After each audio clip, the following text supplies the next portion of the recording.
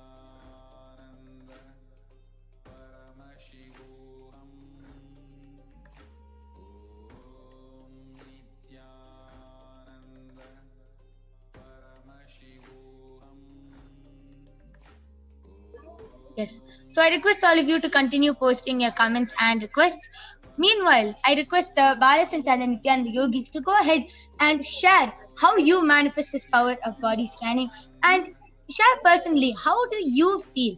Like, this is not a power which anybody can do around the world, any kid can do. You have seen all these external powers in comic books, in movies, in TV shows, and all that, in fairy tales, in Disney movies, and all that. So it's every child's dream.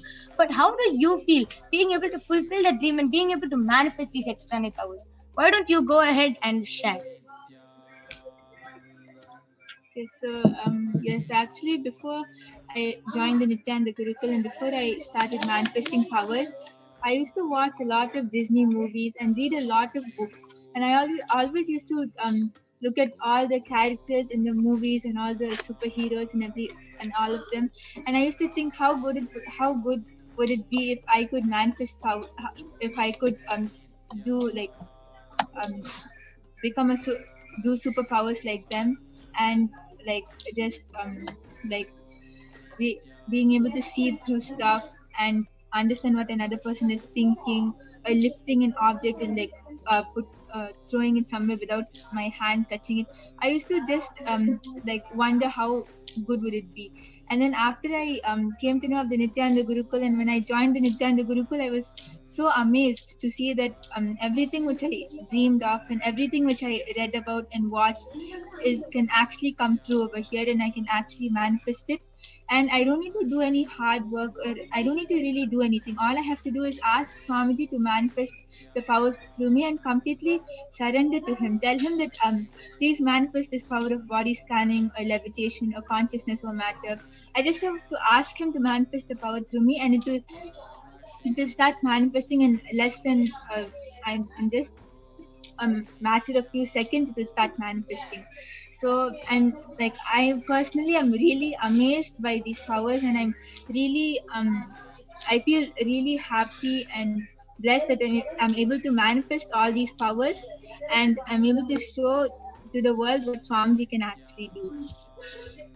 Yes, that was beautiful. That was a beautiful sharing of how you felt that you needed, that you will not ever be able to manifest these powers, but you, after coming to the Nithyananda Gurukul, you are able to manifest these extraordinary Shaktis and even demonstrate it to the world and show that it is a possibility for all of you also to manifest. So I request all of you to continue posting your comments and requests in the Kailasa's SPH Nithyananda YouTube channel.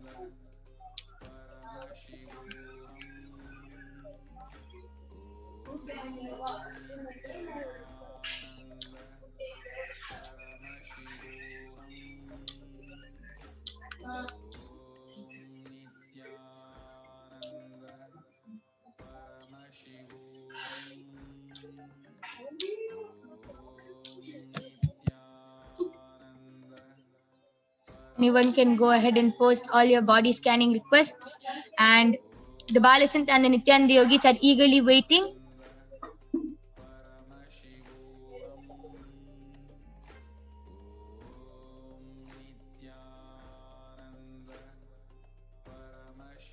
Paramashivoham.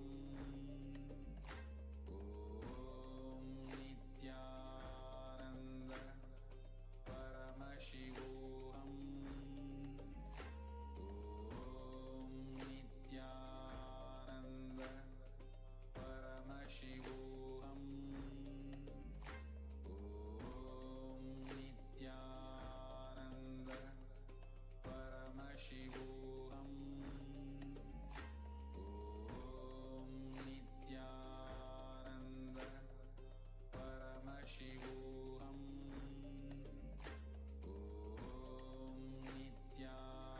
Yes, so Ma Mahajalandhara Nithyananda has posted nothing to request today, Ma. I have started to brush my teeth with Haritaki as shared yesterday. Yes, Ma. So why don't you go ahead and share with all of us? Have you started to see any difference in your gums? Have you started to see any difference after the body scanning? Have you felt different after the body scanning? Why don't you go ahead and share with all of us? And I also wanted to remind Nithyanandam. So I also wanted to remind Ma Jalandhara Sthitananda Along with Haritakima, remember to have clubs in your between your teeth and just chew on them so the juices is flowing around your gums. Yes. So, and all of you can go ahead and post anything you want. You can post for the body scanning request. You can post even for your family members and friends. Just get their permission, and the Balasants and the Nithyananda Yogis will immediately do the scanning and will immediately reveal the solution to you.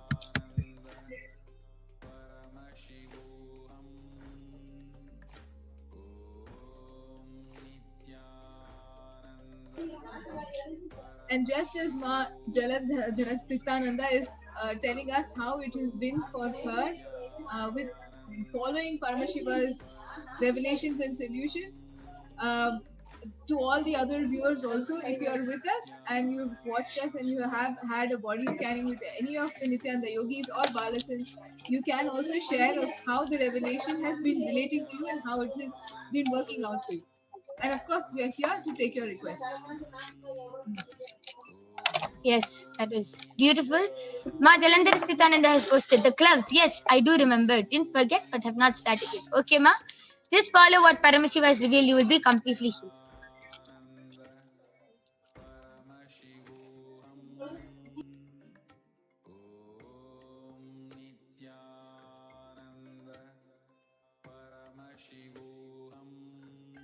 Yes.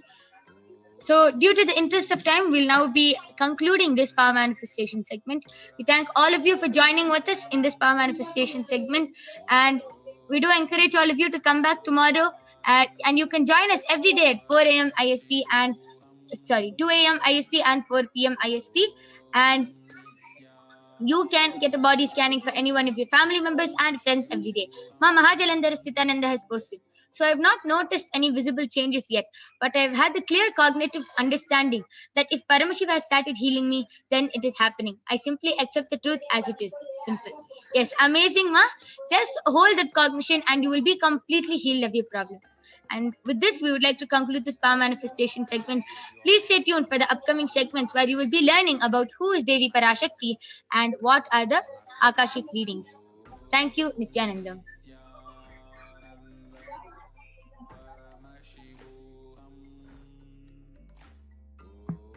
Nithyananda. Welcome back to all of the viewers. As we are concluding this segment of today's program and going on to the next segment, we will be understanding the cosmic principles of Devi Parashakti. So we'll now be beginning the next segment of today's program, understanding the cosmic principles of Devi Parashakti, and ultimately let us be introduced to who Devi Parashakti is and her divine feminine consciousness embodied in the form. First, we'll be chanting a few of the Dhyana Shlokas. Dhyana Shlokas mean when the Vedic rishis had literally envisioned Devi Parashakti in her purest, most beautiful form. In that time, they had literally described how she was, what was she holding, how many hands she was, the beauty of and her valor. In these ways, they just chanted it, and it was preserved, noted down forever. So these are what we're going to be chanting first.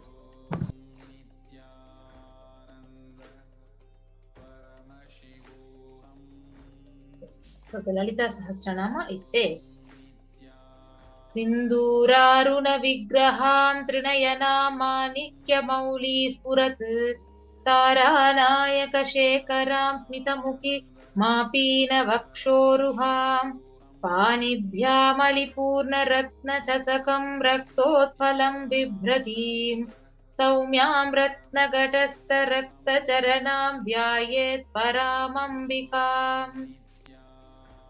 And the English translation, the Divine Mother is to be meditated upon as shining in vermilion, Red body with triple eyes, sporting a crown of rubies, studded with the crescent moon, a face all smiles and a splendid buzz, one hand holding the jewel cup brimming with mead, and the other twirling the red lotus.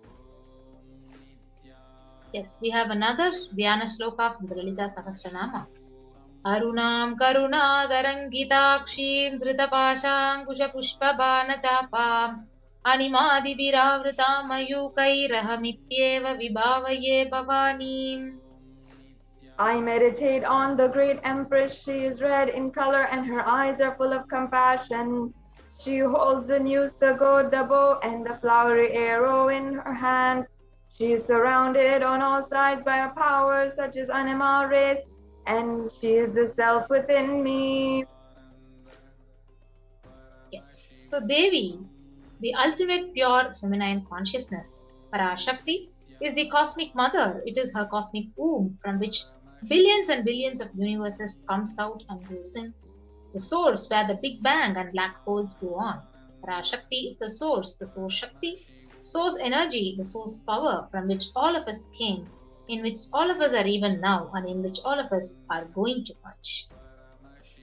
Out of her extreme love and compassion, Parashakti herself is manifesting through the form as the Nijavatara of the Supreme Pontiff of Hinduism, Jagadguru Mahasannidhanam, His Divine Holiness Bhagavan Nithyananda Paramashivam.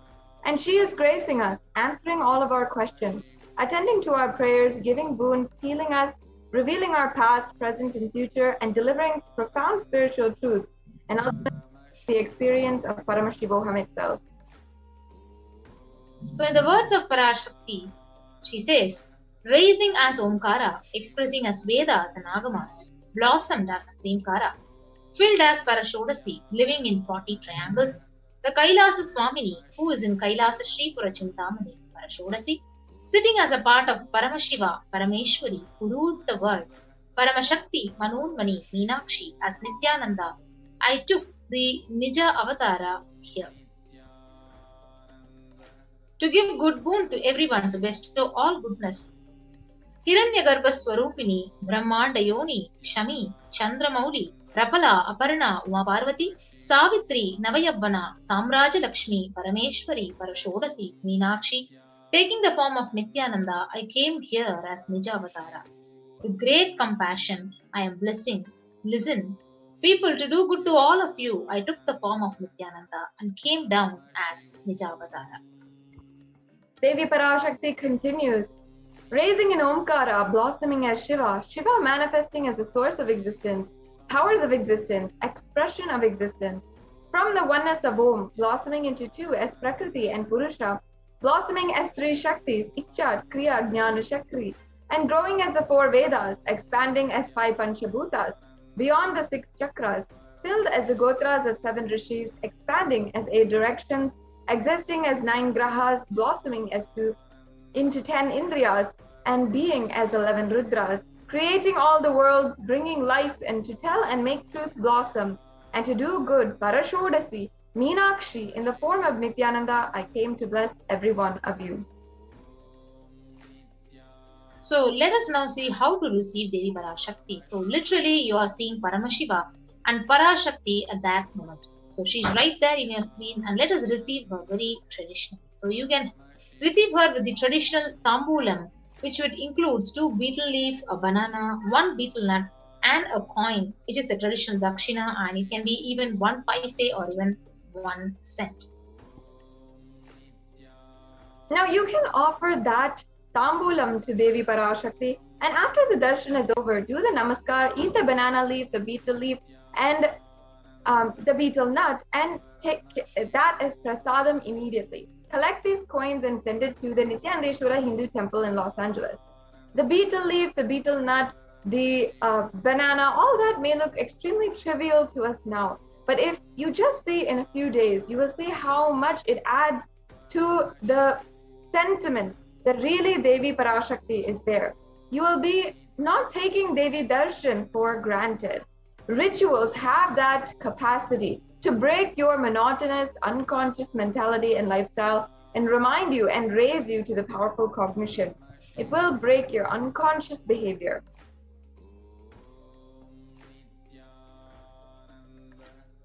Now, as you can see, this is the samples of the tambulam. These are the different items that you will need. So there is the tambulam leaf, the banana, so the betel leaf, the betel nut on the right hand side, and the banana, as well as the coin. And also in the center is the traditional way that we set this whole plate and we offer it to Devi. So the coconut and the bread bangles, as well as the flowers, all that is optional. The very least basic thing that you can have is the betel leaf and the betel nut. All of these are a part of the traditional dakshina that we offer to the divine cosmic being. So now we will understand today during the Parashakti Akashik reading, the live Parashakti Akashik reading, how you will be able to ask your questions on the different social media platforms. So many of you are logging in and watching through YouTube right now. I invite each and every one of you to ensure that you are a member of the Kailasa's SPH Nithyananda YouTube channel. Make sure that you are joining and you are a member of our YouTube channel, and you'll be able to get access to more than 7,000 videos, as well as all the different live streams and the live events that are happening, and so much more, different discourses, darshans, dikshas, and sessions that the Supreme Pontiff of Hinduism has taken, literally bringing a super conscious breakthrough to humanity. Once you've joined as a member of the YouTube channel, then you can comment on the chat in the right-hand side in the live stream. So during the Devi Bhava Samadhi Darshan, during the Darshan, you can comment your question or your prayer and request Devi Parashakti to answer and give blessing. So the next official social media platform through which you can connect to Parashakti when the live Akashik reading session is happening is the Facebook. So we have the official Kailasa's SPH JGM Nithyananda Paramashivam official Facebook page.